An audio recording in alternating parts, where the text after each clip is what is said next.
Hey, so my iPad storage is full, but obviously if you're watching this video, which is number 18, you should have already watched video 17, but it was not as long as I intended for it to be, so I am just continuing where we just left off. I, again, am now on page 158, and we left off with they are just running away from Filch, and they tripped and fell into a loud suit of armor. The clanging and crashing were enough to wake up the entire castle. "Run!" Harry yelled, and the four of them sprinted down the gallery, not looking back to see whether Filch was following or not. They swung around the doorpost and galloped down one corridor, then another, Harry in the lead, without any idea where they were or where they were going. They ripped through a tapestry and found themselves in a hidden passageway, hurtled along it, and came out near their charms classroom, which they knew was miles from the trophy room. "I think we've lost them," Harry panted, leaning against the cold wall and wiping his forehead. Neville was bent double, wheezing and spluttering. "I told you," Hermione gasped, clutching at the stitch in her chest. "I told you!" "We've got to get back to the Gryffindor Tower," Ron said, quickly as possible. "Malfoy tricked you," Hermione said to Harry. "You realize that, don't you? He was never going to meet you there. Filch knew someone was going to be in the trophy room. Malfoy must have tipped him off." "Let's go." Harry thought she was probably right, but he wasn't going to tell her that. It wasn't going to be that simple, though. They hadn't gone much more than a dozen paces when a doorknob rattled and something came shooting out of a classroom in front of them. It was Peeves. He caught sight of them and gave a squeal of delight. "Shut up, Peeves, please. You'll get us thrown out." Peeves cackled. "Wandering around at midnight, ickle firsties, tut, tut, tut. Naughty, naughty, you'll get caughty." "Not if you don't give us away, Peeves, please." "Should tell Filch I should," said Peeves in a saintly voice, but his eyes glittered wickedly. "It's for your own good, you know."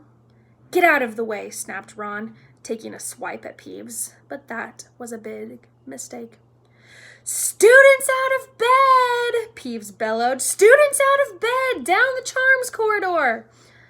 Ducking under Peeves, they ran for their lives, right to the end of the corridor where they slammed into a door, and it was locked. "This is it," Ron moaned as they pushed helplessly at the door. "We're done for. This is the end." They heard footsteps. Filch was running as fast as he could towards Peeves, shouting. "Oh, move over," Hermione snarled. She grabbed Harry's wand, tapped the lock, and whispered, "Alohomora." The lock clicked, and the door swung open, and they piled through it, shut it quickly, and pressed their ears against it, listening. "Which way did they go, Peeves?" Filch was saying. "Quick, tell me." "Say please." "Don't mess with me, Peeves. Where did they go?"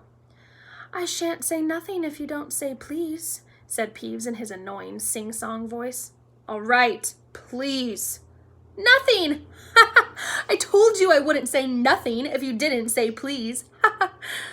And they heard the sound of Peeves whooshing away and Filch cursing in rage. "He thinks this door is locked," Harry whispered. "I think we'll be okay." "Get off, Neville!" For Neville had been tugging on the sleeve of Harry's bathrobe for the last minute.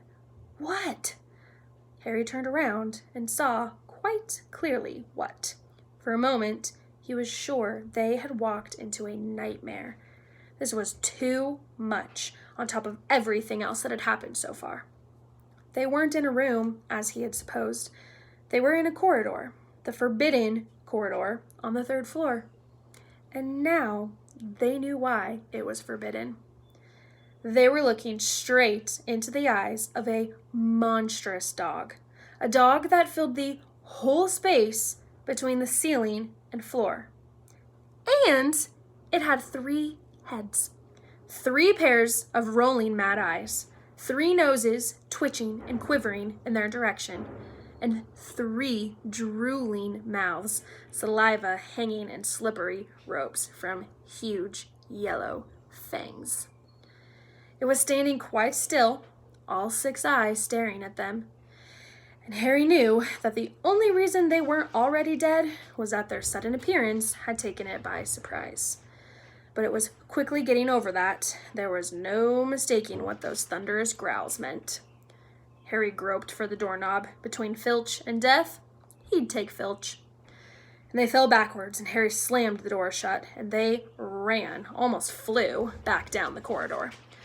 Filch must have hurried off to look for them somewhere else, because they didn't see him anywhere, but they hardly cared. All they wanted to do was put as much space as possible between them and that monster. They didn't stop running until they reached the portrait of the fat lady on the 7th floor. "Where on earth have you all been?" she said, looking at the bathrobes hanging off of their shoulders and their flushed, sweaty faces. "Never mind that. Pig snout, panted Harry, and the portrait swung forward. They scrambled into the common room and collapsed, trembling, into armchairs. It was a while before any of them said anything. Neville, indeed, looked as if he'd never speak again. "What do you think they're doing, keeping a thing like that locked up in school?" said Ron finally. "If any dog needs exercise, it's that one." Hermione had got both her breath and her bad temper back. "You don't use your eyes, any of you, do you?" she snapped. "Didn't you see what it was standing on?" "The floor?" Harry suggested. "I wasn't really looking at its feet. I was too busy looking at its heads." "No, not the floor. It was standing on a trap door. It's obviously guarding something." She stood up, glaring at them. "I hope you're pleased with yourselves. We could have all been killed, or worse, expelled. Now, if you don't mind, I'm going to bed." Ron stared at her with his mouth open. "No, we don't mind," he said. "You'd think we dragged her along with us, wouldn't you?" But Hermione had given Harry something else to think about as he climbed back into bed. The dog was guarding something. What had Hagrid said? Gringotts was the safest place in the world for something you wanted to hide, except, perhaps, Hogwarts. It looked as though Harry had found out where the grubby little package from Vault 713 was. I've got just a couple more minutes. We are now on Chapter 10, Halloween.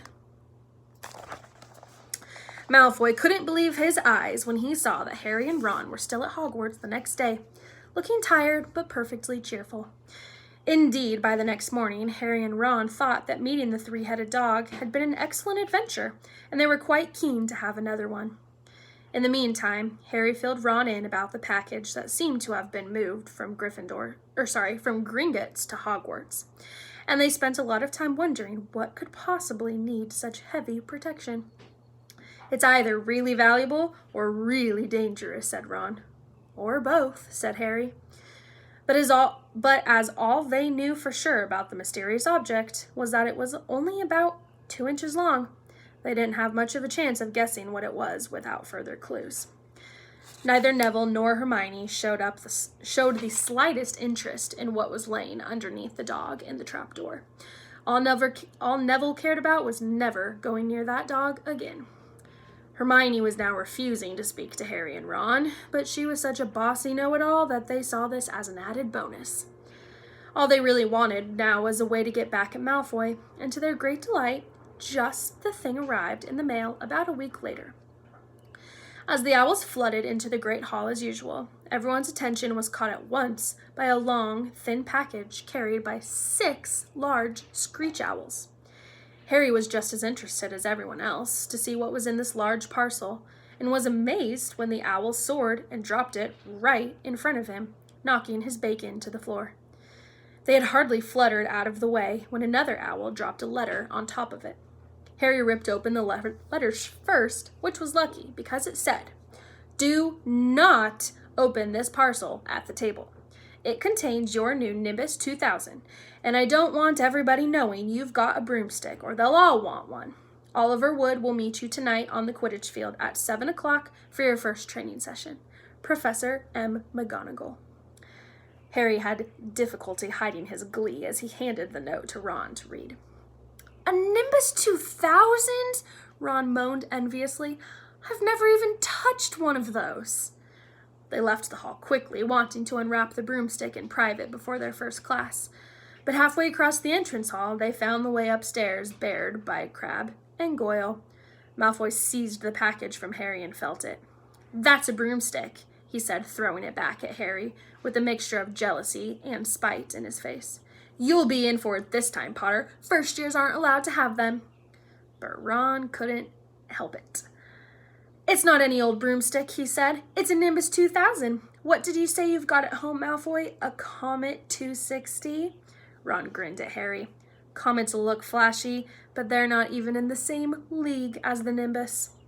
"What would you know about it, Weasley? You couldn't afford half the handle," Malfoy snapped back. "I suppose you and your brothers have to save up twig by twig." Before Ron could answer, Professor Flitwick appeared at Malfoy's elbow.